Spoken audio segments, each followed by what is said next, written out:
Hey everybody, it's Carl's Immortals Inc. podcast again. As always, I have Mikey with me. As always, He's on the keyboard, learning some stuff every day. Sup? Today, mostly he learned I rage quit and took the thing off, whatever you call it, the PP thing. That's what we were calling it. The mic shield. It's not what it's called. This is it. Mic shield. What we got today, though? Today we got some Munchkin we're going to talk about. What? It's not a new game. It's a very old game, but it's a classic game. This is good for families and friends. It's good like a beer and pretzels kind of D&D game. Oh, so this is a beer and pretzels game. This is definitely a beer and pretzels game. This might be the first on the channel that you say it's a beer and pretzel game. Usually you're like, it's not a beer and pretzel game. It's not. It's a beer. No, this one's very simple. Munchkin was developed by Steve Jackson, the guy who did Ogre. And if I hear that name come out of your mouth about Ogre, you know who I'm talking about. I'm going to be very upset with you. I didn't say it.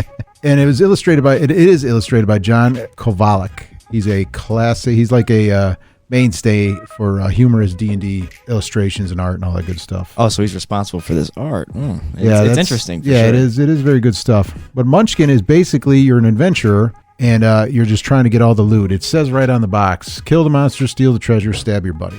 This is not a cooperative game whatsoever. It's a quick game, and it's a fun game, and usually people get mad at each other, but it's all in good fun. I'm pretty sure if it says stab your buddy, it's not cooperative at all. Well, maybe he had it coming. Maybe. So basically what it is everybody starts at a level 1. You usually take a 10-sided dice, you put it down, and it's level 1. The first player to level 10 is the winner, and then it goes, after that. What you're basically doing is you're exploring a dungeon. So you have several options. You basically walk in a dungeon, you kick in the door, and you pull your first card. All right, there's two piles of cards, basically. There's the dungeon cards, and then there's the, I can't remember what they're called, but treasure cards or horde cards or whatever.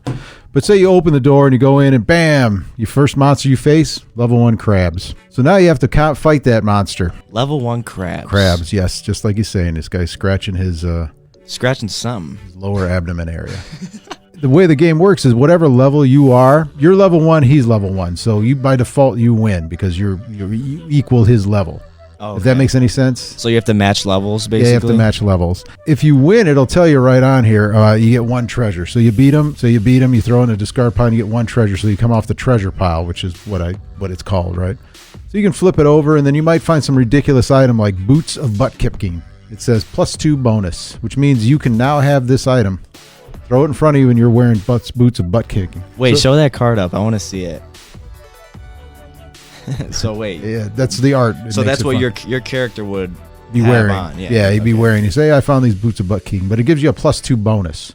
So say next time you meet the crabs level 1, and then you have a +2 boots of butt kicking, and you're still level 1, then you're level 3 because this adds to your level. It says +2, so you add. So now you're 3 versus his 1.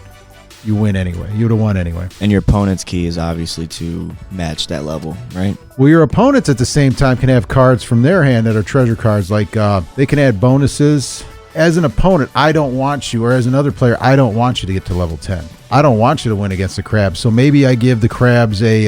there's nothing in here I can give them. Oh, +3. Say, just for purposes, I give them a +3 dagger of treachery. So no, I say, you know what? Your crabs have a +3 dagger of treachery. Now he's level 4 and I'm level 3. I can ask the other players for help. Hey, can somebody help me? And they might put a fireball spell or some other spell or do something to boost me up so I can beat that creature. But if everybody else doesn't want me to get any more levels, then they let me get beat up by the crabs. Wait, how many players do you play with? This is... you can do up to 8 or something like that. Dang.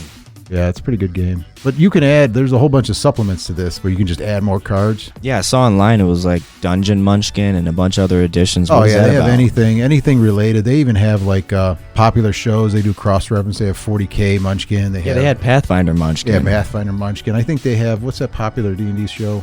How I Met Your Mother. I'm done. So then... play proceeds like that until you get to level 10, and whoever gets level 10 first is the winner. So those editions I was talking about, are those just different settings? Same gameplay? Yeah, same gameplay, just different settings. Nice. Sometimes you might open the door and you might not find a monster. You might find a cursed item which does something bad to you. You might find a card like a dwarf, like a race card. You can change your race and sex in this game at will with cards. So you might become a dwarf. You're like, I'm going to be a dwarf, which gives you certain bonuses with certain cards. And then you might later on find that you're an elf. You're like, you know what? I'd rather be an elf. So you change it. There's also curse cards. But when you do that, if you pull a card and you don't get a monster, so you keep that card, you have another option of looking for trouble, which means you can pull another card off the pile, and you get to keep that one in your hand. Oh. Your hand size is 5 cards. You can't have more than 5 cards in your hand at the end of your turn. If you have too many cards, you can do charity, which means you give your excess cards to the player with the lowest level. But you have to discard one way or the other. You have to discard down to 5 cards. Are you good at this game? Yeah, kind of a little bit. A little bit? I'm more of like better at, it's not cooperative. I'm better at Age of Sigmar. Yeah, I'm better at kind of like, like 40K. Plus, you kind of got to use people against each other because, like, if you have 5 players, you got to get rid of those other 4 guys so you can be the winner. So what happens is you pit each other, you pit them all against each other, and you got to make sure they don't turn on you, because if you try to pit too many people against each other, they're all going to turn on you. And then, if you get killed, you're dead, and you're out the game. So when you play with like 8 people, you said it's every man for themselves, right? Yeah, it's every man for themselves. Oh, I kind of like the style of that. Yeah, it is. It's the classic take on, because in D&D, in Dungeons and Dragons, especially Dungeons and Dragons, people would like kill a monster, and then there would be a big free for all for the treasure at the end of the thing. Oh, I want this, or I want that, or I want this. I don't know why, but it's hard to find parties that divide things up without fighting about some weapon. Don't steal my loot, bro. It's my loot. Like, when I DM'd, I tried to like get the treasure that everybody would get something they wanted, but some of the pre-printed adventures or pre-made, there's only like, this is what you find in there, and then you tell them, and you might have 5 players and there'd be only one good magic item, so then it's on, you know what I'm saying? Or they want more money so they can go buy a magic item, and it's just it would devolve down into, and I think that's what this game came from. It had to be, but it's well done. Steve Jackson. It's $24.95 for the base set, and there's a whole bunch of other base sets and you can mix them all together. I don't know one game that you can't mix with it. There's a Cthulhu version too that we've played, which same kind of game. John would love that, I think. I'm sure John's played it. He's probably got it. Yeah, I think I want to play this. It seems like a very easy game to understand. It's easy and quick, and it's nice to figure out. It's a Mikey game for sure. Easy and quick, yeah. Obviously not Sherlock Holmes. Are we going back to that already? To spend a lot of time investigating things.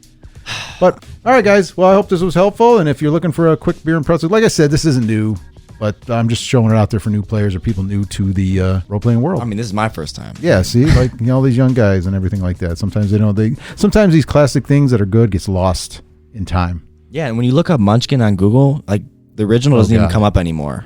Oh, really? Listen, not that Munchkin. I don't know. Yeah, it's like I hate searching anything. Yeah. You got to be careful, Scary. But nevertheless, it doesn't even show the original anymore. It doesn't? No, I mean, it does, but it barely does. Like, it shows Pathfinder Munchkin. It shows it's probably the newest Dungeon stuff. Munchkin. We have a demo copy here at the store, so if you want to come in, bring a couple friends and learn how to play, sit down. If I'm here, Diana remembers how to play it. I won't play with you unless I know. Yeah, we'll have to teach Mikey. I'm actually locked in this back room. Actually, we should play this game as a store. I think we should. All right. I'm sure Kayla would be thrilled. Oh, yeah, she'd be super thrilled. She'd be like, can I go back to work? Yeah, can I go back to work? All right, so if you want to see it, check it out, immortalsinc.com, and follow us on Facebook, follow us on YouTube. Is that sub button somewhere? The sub button's here. Oh, yeah, there it is. Cradled. Can you get it in here? I think you like cradling the sub button now. There's nothing wrong with that. It's there. We want subscribers because it's fun, and leave some comments. Tell us what we need to do better. It's in the description, so if you want to buy it from our store, it's right below. Yeah, come on in, talk about it. It's fun. All right, guys. Till next time. Peace. Later.